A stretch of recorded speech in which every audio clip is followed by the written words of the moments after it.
Thank you, Mr. Speaker. Before we begin, may I join the Leader of the Opposition in his tribute to His Majesty the King. It is so heartening to see him in his rightful place, delivering the gracious speech. And I'm sure the whole House will not mind, once again, wishing him a speedy recovery. Can I also join in wishing Her Majesty the Queen a happy birthday? Mr. Speaker, we also wish President Trump a speedy recovery from the appalling attempt on his life at the weekend. I spoke with President Trump on Sunday night to pass our best wishes, but also to share our revulsion at the senseless violence which has no place in democracy.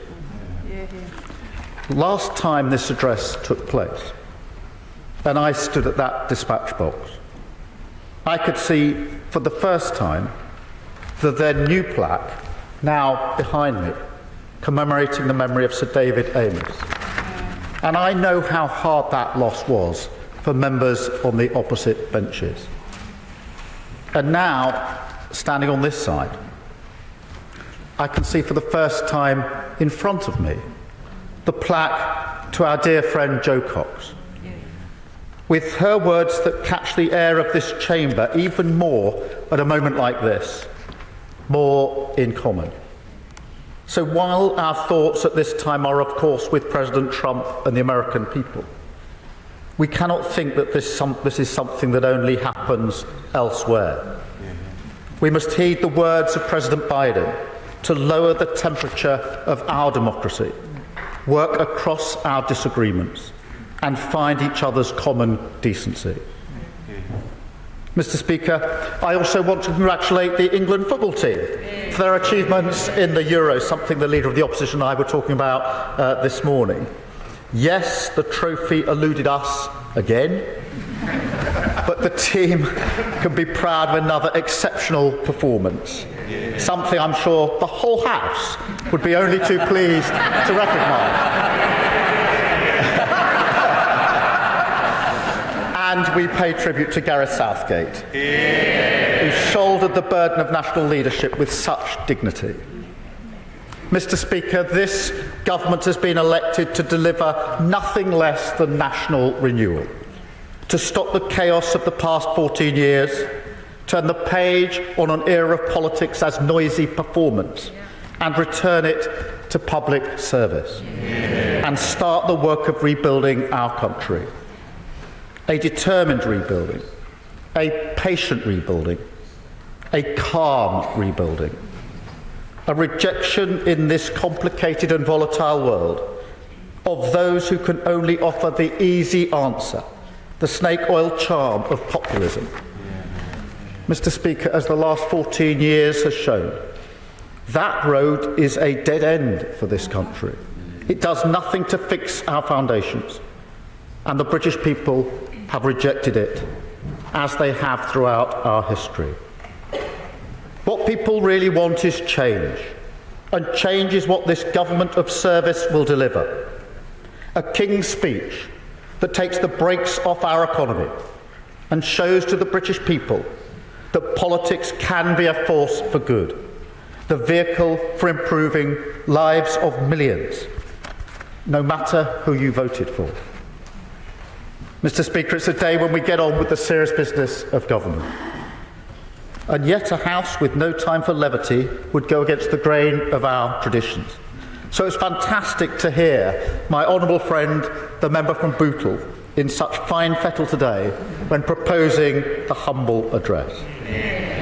He spoke with great passion, as he always does, for his constituency, famous, as he himself mentioned, for the Anthony Gormley sculptures on Crosby Beach. It's a work of art that's entitled Another Place, a collection of gently rusting figures for whom the tide is perpetually coming in. A solid grounding should he ever consider a career in the other place. But I'm sure this House will agree. He is also one of the warmest and most generous members. A generosity that, ahead of a previous election, extended to an offer to hand-deliver Conservative leaflets, a commitment to the democratic process that should be applauded, not least because it resulted in a stonking increase in his majority for Labour. But, Mr. Speaker, as anyone who knows my honourable friend will confirm, while he does like to relax with a glass of wine and listen to Engelbert Humperdinck, for him, family always comes first. And the Leader of the Opposition referred to his daughter. And growing up, he was cared for by his 4 sisters. And now he is never happier than when he's with his grandchildren, who are convinced that he knows Mary Poppins personally, a belief I note he has never discouraged. He has been a tremendous servant to our family, the Labour family, and we thank him for his outstanding speech today. Mr. Speaker, the address was seconded by the honourable friend, the member for Vauxhall and Camberwell Green. A fitting tribute for a royal occasion, as I'm told she is known as Queen Flo on Instagram. The House will know her as a tireless champion for her community, as well as a founding member of one of our most vital affiliates, the Labour Friends of Karaoke. In fact, Mr. Speaker, I'm reliably told that Queen Flo doesn't mean Queen Bee, which we look forward to hearing at Labour conference. But, Mr. Speaker, truly it was a fantastic speech. Another demonstration that my honourable friend is a shining example of our movement. A young carer when growing up, a fighter for their causes on AIDS and HIV, on the health inequalities which still deliver poorer outcomes for black women, and on sickle cell, which her late mum suffered from. I know what it's like to watch your mum move in and out of hospital as a child, and so I respect and admire the way she now champions young people from poorer households and fights for the opportunities that they deserve. Perhaps most powerfully of all, she's spoken about her own experience arriving at the scene of a stabbing, and has rightly demanded that we never allow ourselves to become desensitised to the tragedy of knife crime. As a fellow in a London MP, I know how much this is hurting our city, as it is towns and cities across the country. I know how much potential is lost and how many families fear that their child could be next. So be under no doubt, turning the tide on this violence is absolutely central, a key mission that this government of service will take on. Mr. Speaker, both speeches were in the finest traditions of this House. Let me also follow the Leader of the Opposition and mark the passing of our colleagues in the traditional way, because since the last gracious address, the Labour Party has lost a stalwart of our movement with the passing of Tony Lloyd, who served in 36 years of distinction the communities of Rochdale, Manchester Central and Stretford. I had the chance to speak to Tony just days before he left us.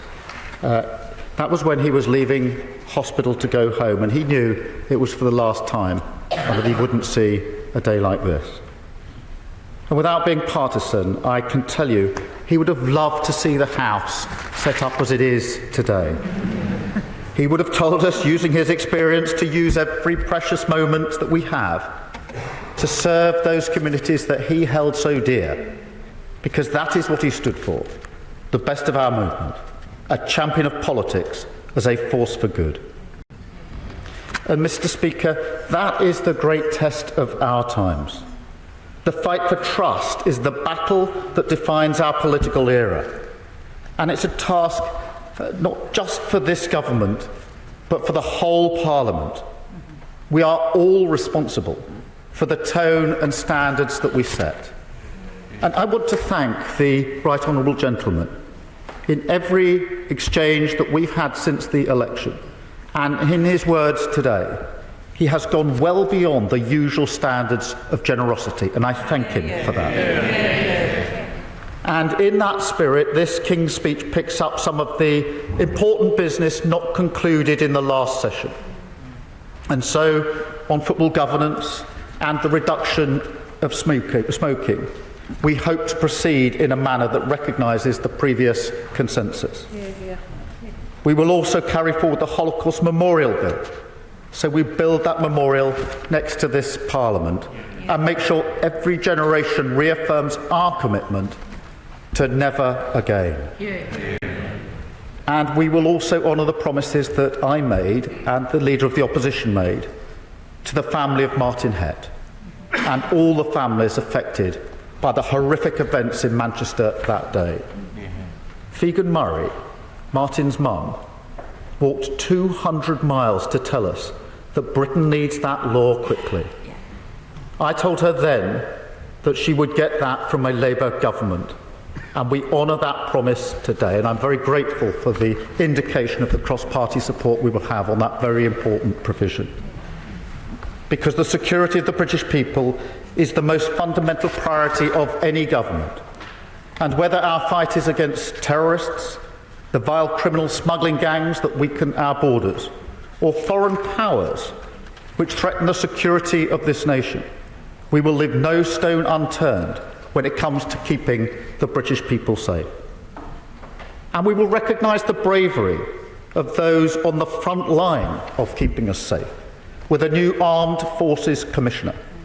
That's not just a name or a role, but a strong and independent champion for those who have committed to the ultimate service, as a way we can show our respect. We will also move quickly on the lessons from the infected blood scandal that the House debated in almost the final act of the last session. A day when we undertook, all of us, a solemn responsibility, not just to deliver justice to those people, but also to take on the work of prevention, to make sure that those lessons shape the future of public service in our country. Because scandals like infected blood, Windrush, Horizon, Hillsborough are united not just by the scale of the injustice, but also by the indignity that the victims and their families have been put through, merely for standing up for truth and justice. So it is high time to bring in a duty of candour, the Hillsborough Law, because a government of service must also be a government of accountability and justice.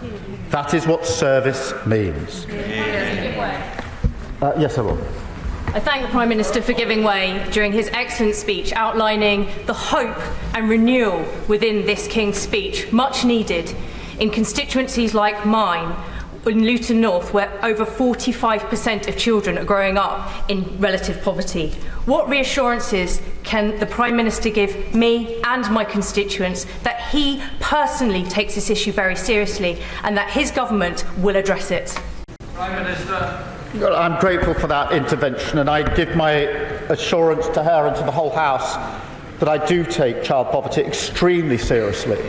I'm proud of the record of the last Labour government in reducing child poverty. It clearly had a strategy, and we will have a strategy, and I'm very pleased to have announced today the task force that will lead our strategy to reduce child poverty. No child should be growing up in poverty. And we will work across the House on that issue, and I will take an intervention.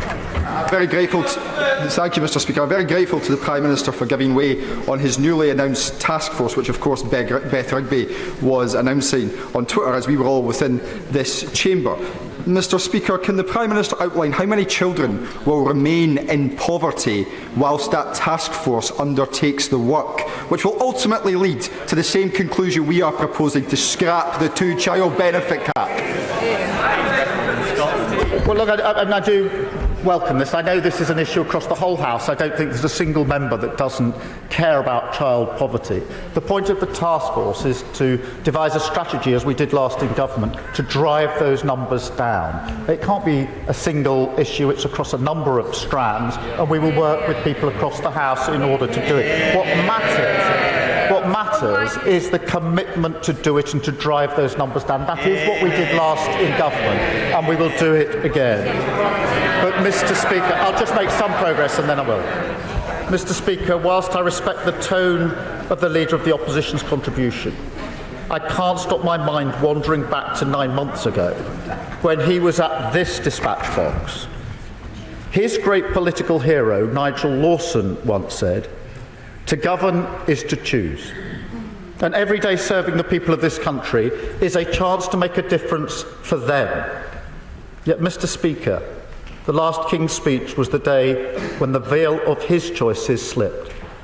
And we all saw a party, his party, content to let our country's problems fester, content to push aside the national interest, as they focused almost entirely on trying to save their own skins. Mr. Speaker, we will have time over the weeks, months and years to debate the measures in this King's speech and the choices of this government. But I defy anyone on those benches or elsewhere to look at the ambition and purpose of our intent and not to receive a return to the serious business of government. No more wedge issues. No more gimmicks, no more party political strategy masquerading as policy. This is an agenda focused entirely on delivering for the people of this country. Legislation for the national interest that seeks only to fix our foundations and make people better off. Solve problems, not exploit them. Because, I'll just make some progress in the work. Because, Mr. Speaker, with each day that passes, my government is finding new and unexpected marks of their chaos. Scars of the last 14 years where politics was put above the national interest. Decline deep in the marrow of our institutions. We've seen that in our prisons, writ large. We've seen it in our rivers and seas, even worse than we thought. And we've seen it in our councils, pushed to the brink by the previous government, now unable even to deliver basic services to children with special educational needs. And, Mr. Speaker, we've already taken first steps on so many of the priorities we put before the British people. The work of change has begun, but we know, as they do, that national renewal is not a quick fix. The rot of 14 years will take time to repair.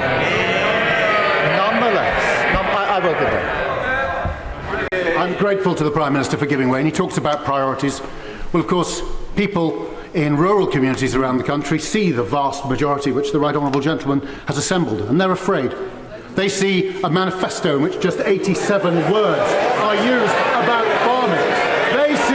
They see a King's speech. They see a King's speech with no mention of rural communities or rural priorities. Will the Prime Minister please take this opportunity to reassure people in rural and farming communities that his Labour government will take notice of them? Prime Minister, just to say, look, intervention one thing, but to actually make a speech is not the best time to do it. Prime Minister. Well, let me take this opportunity to reassure those in rural communities. I grew up in a rural community myself, and I think that if you look at the places that are now represented on these benches, you'll see the reassurance that has been given that will also be given again. The King's speech we've brought to this House today is a marker of our intent, not only a certain destination for the future of this country, but a new way of governing, a government of service, guided by clear missions, with a long-term plan to fix the foundations, a plan which starts, as it must, with our economy. Under his watch, the last Parliament was the first in modern history to leave living standards in a worse place than they found them. The consequence not just of Tory irresponsibility, but of a more pervasive inability to face the future. A ducking of the hard choices. Eyes fixed always on the horse trading of Westminster politics. I will in a moment. Rather than the long-term national interest. Mr. Speaker, we don't just turn the page on that today, we close the door on it forever. A budget responsibility bill that will protect the living standards of working people from the chaos they endured under the last government. A commitment, no matter how fierce the storms, to economic stability as the foundation we build on. That is a changed Labour Party at work. And then on that foundation, we take the brakes off Britain, go further and faster on measures to generate higher economic growth. Workers and business, united in the cause of wealth creation. We will reform the planning rules, a choice ignored for 14 years, to build the homes and infrastructure that Britain needs. We will level up rights at work, a choice ignored for 14 years, to deliver security and dignity at work. We will create a new industrial strategy, invest in cleaner, cheaper British energy, harness the power of artificial intelligence, improve our public transport, confront our historic challenges on technical education, transform our skills agenda in partnership with business, and push forward devolution to the cities, regions and councils of England. A plan for wealth creation that will finally lead us out of the pay more, get less doom loop. That is their legacy. And let me be clear, we will work with anyone invested in the future of our country. I've said, I'll just complete this. I said that we would serve everyone, whether they voted for us or not. And I meant it. So let me say directly to the benches opposite, if you're invested in the success of your community, we will work with you. This is a new era. We are turning the page. We're turning politics to service. Because that is what the people of this country want to see from their politicians. And service is a stronger bond than political self-interest. That is what country first means. The only way we can restore trust, and the reason this government of service was elected. Mr. Speaker, we were also elected to repair our public services with investment and reform, to make them once again beacons of justice for the communities that they serve. A signal to our country of the cause that fires national renewal. My determination for everyone in our country, England, Scotland, Northern Ireland, Wales, no matter where they started in life, to feel that success belongs to them. It is a cause, Mr. Speaker, that I do believe unites this House and indeed the people of this great nation. So I will. Mr. Speaker, can I commend the Prime Minister? There are many within this House, both sides of this chamber, both in opposition but also in your party, who welcome your election as Prime Minister and look forward to the delivery of some feel-good factors for all of this great nation of the United Kingdom of Great Britain and Northern Ireland. Always better together, is what I always say, and even those in the chamber who maybe have different ideas perhaps think the same as well. Prime Minister, in the paper, of my provincial paper 2 weeks ago, we recognised that Northern Ireland was very much part of your 10-year plan. Can I ask the Prime Minister, can he perhaps outline exactly what that plan will be for Northern Ireland to ensure our position will never weaken and always get stronger? Can I just say, Jim, you'll be definitely bottom of the list, but don't worry. Prime Minister. I'm grateful for that intervention. It was very important to me and to my government that within days of being elected, I went to Scotland, to Northern Ireland and Wales with the message that I did about working together. As he will know, I worked in Northern Ireland for 5 years on reforms to the police service in Northern Ireland. It matters to me that we make progress on all matters across all of our nations, and that is the way that we will operate as a government. That was a statement of intent going as I did in those early days, and I will continue in that vein in direct answer to his question. Mr. Speaker, so as well as our plan to cut waiting times, we will modernise the Mental Health Act and finally drag it into the 21st century. And we will raise standards in our schools, improve the confidence, the well-being and the happiness of our children, because that is so often the barrier that holds them back. We will also work on landmark legislation on race equality, tackle the structural injustice of unfair discriminatory pay. Now, Britain has come a long way on matters like this. One look at this Parliament shows that we're moving forward. And I recognise the efforts of so many in this House, on all sides, to tackle this injustice.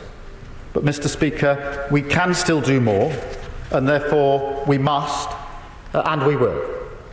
We will also begin work on banning conversion practices and bring forward tough new protections for renters. Promises that have lingered in the lobby of good intentions for far too long. And, Mr. Speaker, we will signal our intent to transform society with measures on crime and justice that will not only rid our streets of antisocial behaviour, but also launch a new mission to reduce violence against women and girls by 50%. In this, we're inspired by the work of unbelievable campaigners: Mina Smallman, Claire Waxman, Melanie Brown, and my friends, John and Penny Clough. Mr. Speaker, I will never forget the day that John and Penny came to my office and told me what they had been through just to get justice for their daughter, Jane, murdered in the car park of the Blackpool Hospital where she worked by the man awaiting trial on multiple charges of raping her. I gave them my word then that I would do what I could, not just for John and Penny and Jane, but for all the Johns, Pennies and Janes in our country. Mr. Speaker, it's an enormous undertaking. I wish it wasn't, but it is. Just listen to the contribution made every year in this House by my honourable friend, the member for Birmingham Yardley. A grim reminder of just how many women are killed every year by domestic violence. And yet, as everybody who works in public service knows, government can make or break a life. I've seen it myself as a public servant. I also know from those campaigners what service can do when it listens and empowers people far beyond the walls of the state. So, Mr. Speaker, this is how we will go about our business: mission-driven, focused on ambitious goals, bringing together the best of our country, committed to the practical difference, big and small, that we can make together. That is the reward and the hope of service, the business of change, and the work of this government of service that we will take on. We will stop the chaos, fix our foundations, and take the brakes off Britain. A King's Speech that returns politics to serious government, that returns government to public service, and that returns public service to the interests of working people. That is the path of national renewal, the rebuilding of our country, and we take another step today. Thank you, Mr. Speaker.